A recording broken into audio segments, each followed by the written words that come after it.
voix maudite. Reactor online. Sensors online. Weapons online.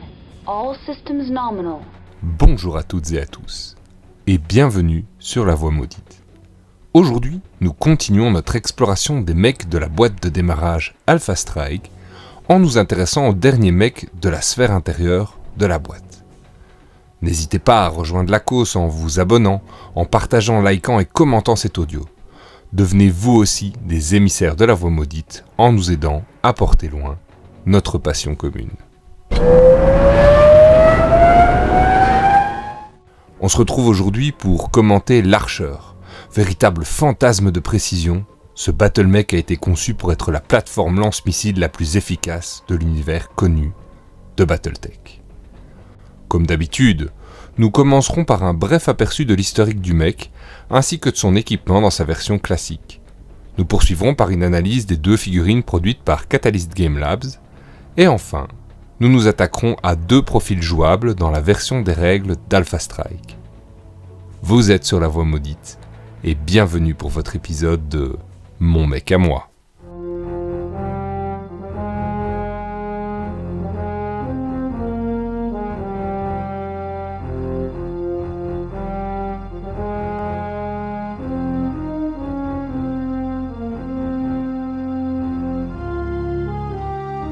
Les origines de l'Archer remontent à 2458, en plein air de la Star League, lorsque Earthworks Incorporated a lancé un prototype connu sous le nom d'ARC-1A Archer.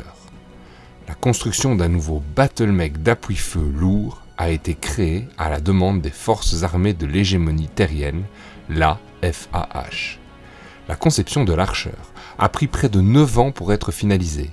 Cela est en partie dû à l'équipe de conception, une combinaison d'anciens mech-warriors de la FAH, de techniciens de terrain, de consultants d'officiers généraux et de l'équipe d'ingénieurs de l'entreprise, dirigée par l'ingénieur superviseur Lynn Tommy. Cette joyeuse assemblée se querellait sur des questions théoriques et pratiques, engendrant de nombreux retards. L'ingénierie complexe de l'Archer comprend un équipement de stabilisation complexe, difficile à entretenir et à réparer, ainsi que des capteurs avancés asservis à un puissant ordinateur et destinés à faire de l'Archer le battlemech le plus précis qui existe.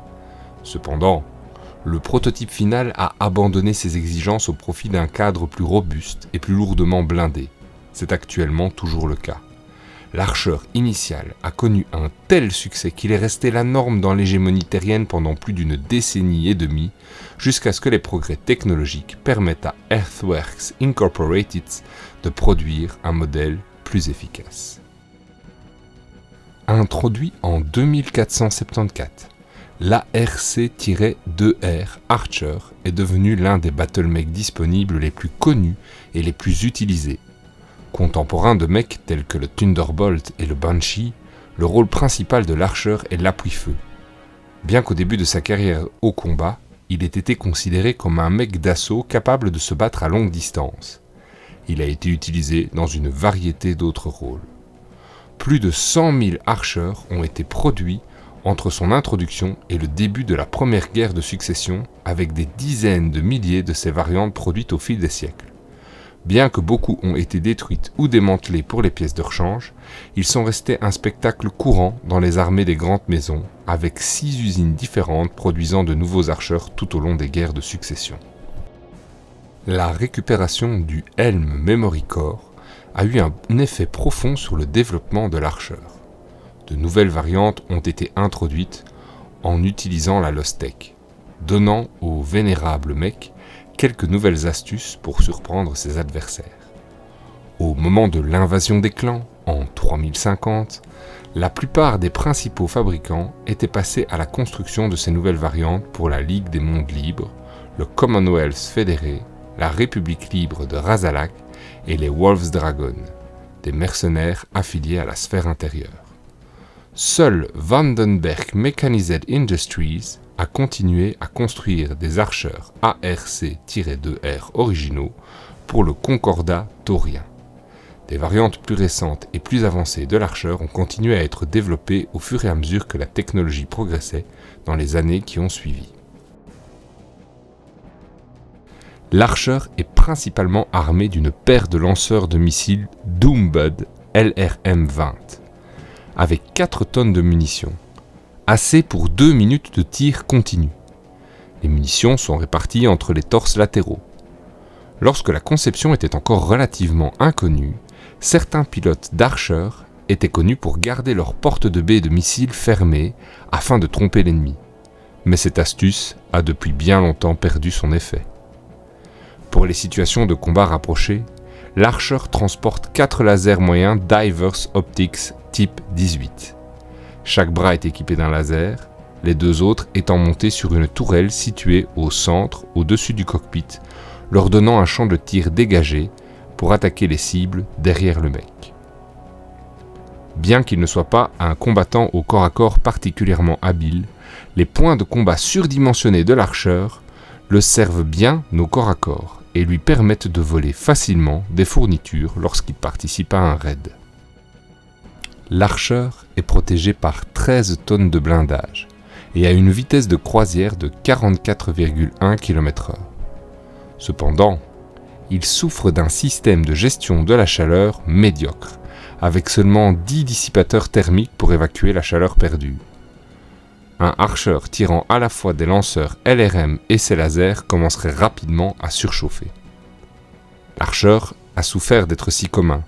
La plupart des pilotes ennemis connaissaient très bien les capacités de la conception et savaient donc comment exploiter à leur avantage les faiblesses de l'Archer.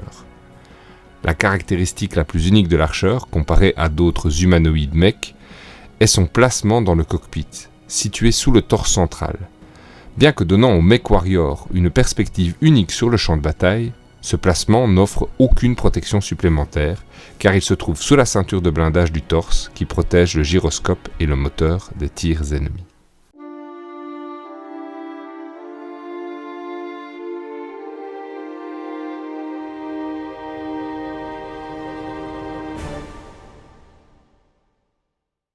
Parlons maintenant des figurines. La première figurine est issue de la boîte Inner Sphere Command Lens. C'est une figurine avec une position dynamique, ses racks de missiles sont ouverts, et bien qu'il semble avoir fait feu, sa position dynamique me donne l'impression qu'il s'apprête au combat ou à la manœuvre. C'est vraiment une figurine que j'aime beaucoup. La seconde figurine est issue de la boîte de démarrage Alpha Strike. Cette version est dans une pose un peu plus classique que la première, il avance droit vers sa position. On note la présence de 2 canons laser sous les poignets droit et gauche du mec. Je le trouve un chouïa moins réussi que l'autre, mais c'est toujours bien d'ajouter quelques différences.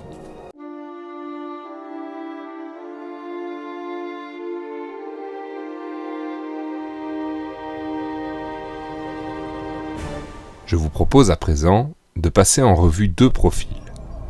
Vous pourrez en retrouver bien d'autres sur le site Master Unit List. En termes de jeu, l'Archer est un mec qui a le type Missile Boat. Ce rôle est similaire à celui de Sniper, si ce n'est que la majeure partie de l'armement longue portée est composée d'armes capables de tir indirect, comme les missiles longue portée. Les mecs de ce type sont souvent groupés afin de maximiser leur potentiel de tir indirect. Un commandant avisé évitera de les mélanger dans des lances de mecs possédant un armement à tir direct, ce qui rend les missile boats inutiles. Les 2 modèles que je vais vous présenter ont en commun le fait d'être des battle mecs de taille 3. Ce sont donc des mecs lourds.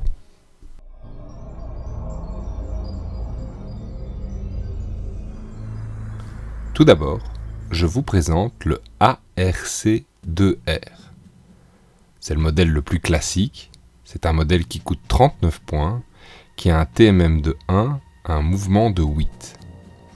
Il peut infliger 2 points de dégâts à courte portée et 3 points de dégâts à moyenne et longue portée. Il a la capacité Overheat et peut donc surchauffer de 1 point. Il possède 7 points d'armure et 6 points de structure. Il a comme règle spéciale Case 2, IF3 et RIR 2, 2/rien. Il a donc une résistance accrue contre les touches critiques sur ses munitions et possède des capacités de tir indirect. C'est la version la plus répandue et il peut être joué à n'importe quelle période de la timeline de Battletech.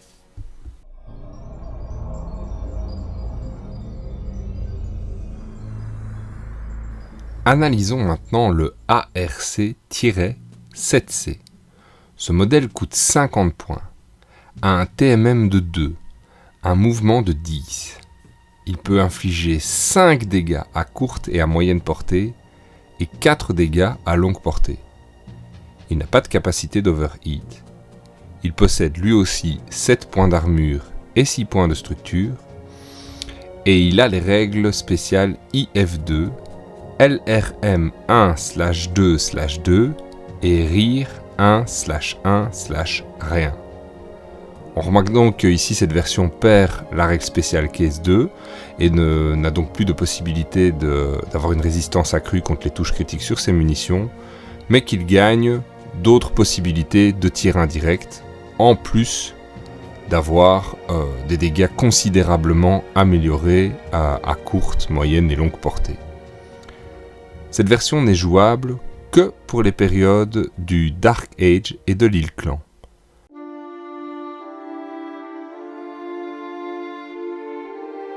Et voilà, cet audio touche à sa fin. Je vous remercie d'avoir pris le temps de m'écouter jusqu'au bout. Faites surchauffer votre engouement dans les commentaires et on se retrouve la semaine prochaine pour un nouvel épisode dans l'univers de Battletech. A bientôt sur la voie maudite.